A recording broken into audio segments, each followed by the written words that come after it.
नमस्कार दोस्तों, स्वागत है आप सभी का आपने के अपने चैनल हमारे संस्कार में। आज हम आपके लिए लेकर आए हैं बैसाख मास में पड़ने वाली अमावस्या के बारे में जानकारी। लेकिन उससे पहले अगर आप चैनल पर नए हैं तो प्लीज़ चैनल को सब्सक्राइब करें, वीडियो को लाइक करें, ज़्यादा से ज़्यादा शेयर करें, बेल आइकन को भी प्रेस करना ना भूलें। कमेंट्स बॉक्स में ओम श्री विष्णवे नमः, हर हर महादेव लिखना ना भूलें। आपका ये प्यार और सहयोग हमारा मनोबल को बहुत बढ़ाता है और हमारी बहुत मदद करता है। आपको बहुत कम समय लगता है, इसीलिए प्लीज़ अपना सहयोग और प्यार हमें ऐसे ही प्रदान करते रहें। परमपिता परमेश्वर की कृपा आप सभी पर हमेशा बनी रहे।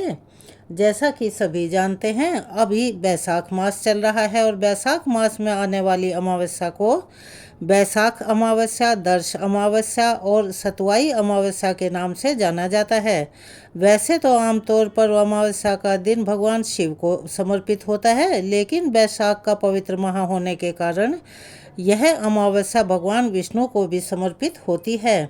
इसके साथ साथ इस अमावस्या पर पितरों के निमित्त दान, तर्पण और उनका श्राद्ध करने से उन्हें मोक्ष की प्राप्ति होती है। यह कथन 100% सही है, क्योंकि यह गरुड़ पुराण में वर्णित है। भगवान विष्णु के प्रिय मास बैसाख मास की अमावस्या तिथि का महत्व धार्मिक दृष्टि से बहुत ही खास माना गया है। बैसाख मास की अमावस्या 27 अप्रैल को मनाई जा रही है। इस दिन भगवान लक्ष्मी नारायण और माँ लक्ष्मी के साथ साथ भगवान शिव की पूजा करना भी विशेष फलदायी होता है, जिसके करने से मनोकामनाएं भी पूर्ण होती हैं और विशेष लाभ भी मिलता है। धार्मिक मान्यताओं के अनुसार ऐसा करने से उन सभी मनुष्यों को मृत्यु के बाद मोक्ष की प्राप्ति होती है। और अभी तो बैसाख का महीना चल ही रहा है, इसीलिए इस अमावस्या को आप जितना भी अपनी सामर्थ्य के अनुसार दान पुण्य करना चाहें कर सकते हैं। अपने सामर्थ्य से बढ़कर कभी भी दान नहीं करना चाहिए, क्योंकि वह दान कई बार नुकसानदेह हो जाता है। जितनी भी आपकी सामर्थ्य है, यानी आप दान करने में सक्षम हैं, उतना ही दान करना चाहिए। उसका भी आपको 100 गुना पुण्य प्राप्त होगा। इसे सतुवाई अमावस्या भी कहा जाता है। तो इसके नाम के अनुसार इस दिन सत्तू का सेवन करना और सत्तू का दान करना विशेष लाभदायी माना जाता है और महत्व रखता है। अमावस्या तिथि का प्रारंभ 27 अप्रैल दिन रविवार को सुबह 4:50 पर हो जाएगा और इस तिथि का समापन 27 अप्रैल को ही देर रात 1 बजे हो जाएगा। लेकिन 1 बजे होने की वजह से इस दिन अगर देखा जाए तो यह समय 28 तारीख शुरू हो जाएगी और उसमें ही गिना जाएगा। रविवार 27 तारीख से ही स्नान दान किया जाएगा। उदया तिथि होने की वजह से इसी दिन आप पितरों के निमित्त तर्पण, श्राद्ध, पिंडदान आदि कार्य भी कर सकते हैं। रविवार का दिन भी सोने पे सुहागे का काम कर रहा है, इसीलिए क्योंकि रविवार के दिन भी सभी अपने पूर्वजों की पूजा, उनके निमित्त जो भी कार्य उन्हें करने हैं उन सभी को करते हैं। इस दिन सूर्योदय सुबह 6 बजे होगा और सूर्यास्त शाम को 6:48 पर होगा। ब्रह्म मुहूर्त सुबह 4:23 से 5:11 तक रहेगा। यह समय सुबह की पूजा के लिए उपयुक्त है। आप 4:25 से 6 बजे तक सुबह की पूजा कर सकते हैं। इस दिन अमावस्या के दिन सर्वार्थ सिद्धि योग का निर्माण हो रहा है, जिसमें प्रीति योग रात्रि 12:19 तक रहेगा। उसके बाद आयुष्मान योग शुरू हो जाएगा। ये दोनों ही योग अति शुभ माने जाते हैं, अतः आप इनमें पितरों के निमित्त सभी कार्य कर सकते हैं। यानी रविवार को सुबह 11:15 से दोपहर 12:50 के बीच में अपने कार्य निपटा सकते हैं। राहु काल, जिसे बिल्कुल भी शुभ नहीं माना जाता, यह शाम को 4:30 से 6 बजे तक रहेगा। इस दिन शाम की पूजा का मुहूर्त 6:54 से 7:59 तक रहेगा, जिसे कि गोधूली बेला का समय कहा जाता है।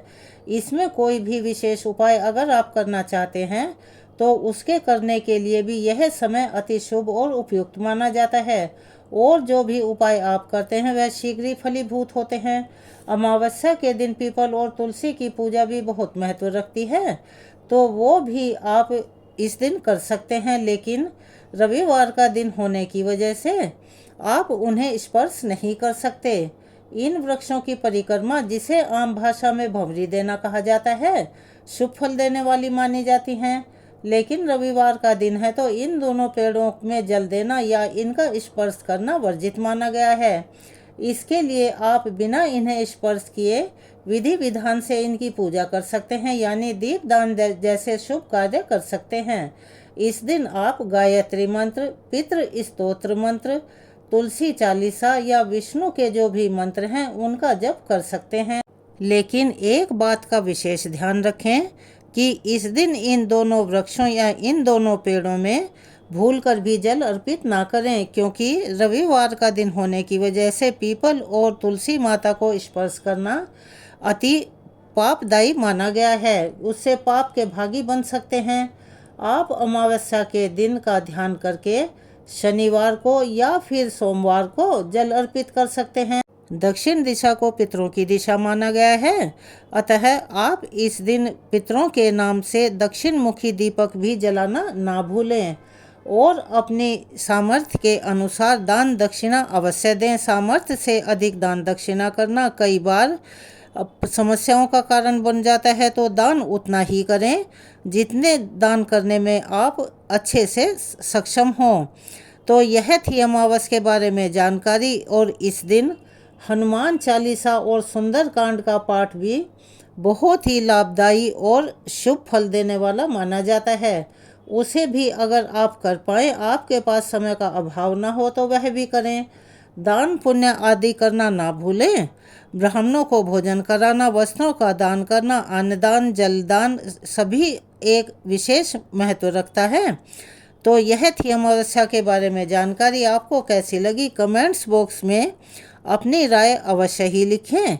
अगर आप चैनल पर नए हैं तो प्लीज़ चैनल को सब्सक्राइब करें, वीडियो को लाइक करें, ज़्यादा से ज़्यादा शेयर करें, बेल आइकन को भी दबाना ना भूलें। आपके ये छोटे छोटे से प्रयास हमारी बहुत मदद करते हैं, इसीलिए प्लीज़ अपना सहयोग और प्यार हमें ऐसे ही प्रदान करते रहें। हम आपके लिए अच्छी अच्छी और सही सटीक जानकारियाँ लेकर आते रहेंगे। कमेंट्स बॉक्स में श्री विष्णवे नमः, हर हर महादेव लिखना ना भूलें। धन्यवाद।